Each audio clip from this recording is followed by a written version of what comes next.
Hey Kit Girl, I'm Jenny. I'm Liz. And I'm Jessica, and we are here to welcome you to your first quarterly check-in chat of 2020. It's a whole new decade, and we're going to help make sure it's the best one yet. So every 3 months, you're going to be greeted with a quarterly check-in. And this is really unique and thoughtful content that we've curated in the Kit Lux planners. These worksheets encourage a pause from planning and taking a look at the bigger picture.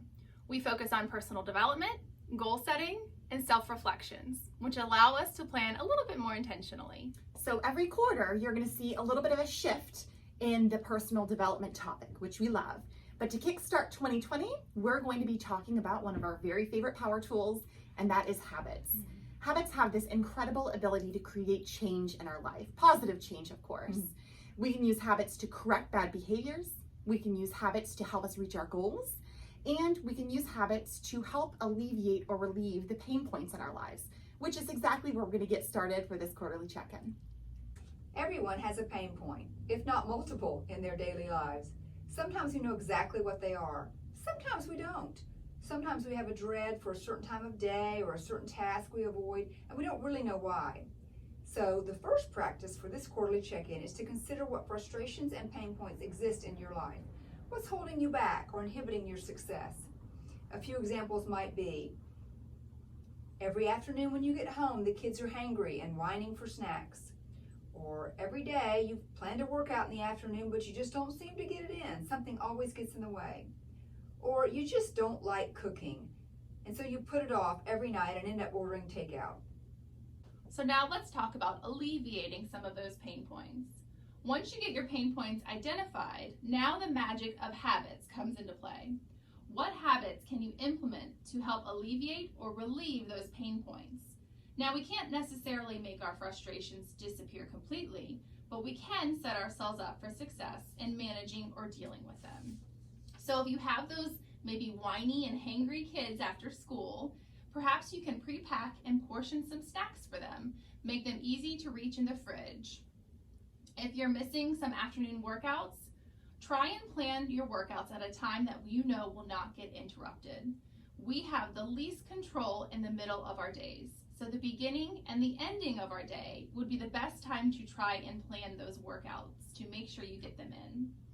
Or if you really just dislike cooking at the end of the day, try doing some meal planning and some meal prepping in advance.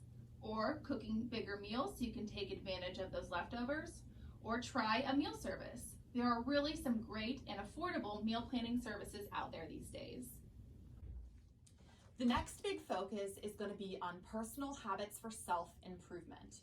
We should always be focusing on the things that bring us joy, and of course, the things that make us a little bit better every day. So for this very first section here, habits that will bring me joy, ask yourself, what could you do routinely that would make you happier? Maybe read every night. Maybe sit down and play the piano more often. Or could you organize some weekly socializing? Now, what could you work on? How can you better yourself? What could you do routinely that would help you continue to grow? Pick up a book on nutrition, enroll in that boot camp your friends have been talking about, or maybe you should sign up for that evening class you've been wanting to take. We said it and we mean it. Habits have a lot of power to make change, so use them as your own superpower. Okay, so now let's dive into the second half of your quarterly check-in. You'll find that each quarterly check-in secondary page is similar. It's a page where you can reflect back and then make adjustments as necessary and focus forward in a positive manner. First, let's take a moment to focus on your progress from the previous quarter. How far did you come in reaching those goals? Next, give yourself a big old pat on the back. Certainly, in the last 3 months, you've done something, if not many things, to be proud of. So jot down those proudest accomplishments and put a smile on that beautiful face of yours. Now, take a few minutes to evaluate yourself in the personal inventory space. Though this isn't an area we want you to obsess over, we do find it helpful to check in every once in a while. Next, it's time to do a self-study. How are you treating yourself? Self-care and self-nurturing are big focuses and components of KITLIFE. So it's a great time to be honest so you can see where you might want to see some improvements.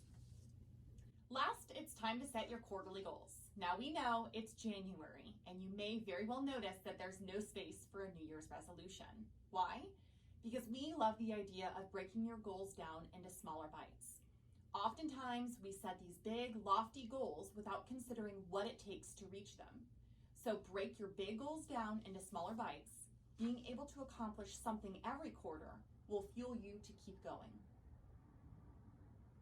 And of course, we've got big goals, and we can't achieve them without good habits and routines as the backbone and the framework.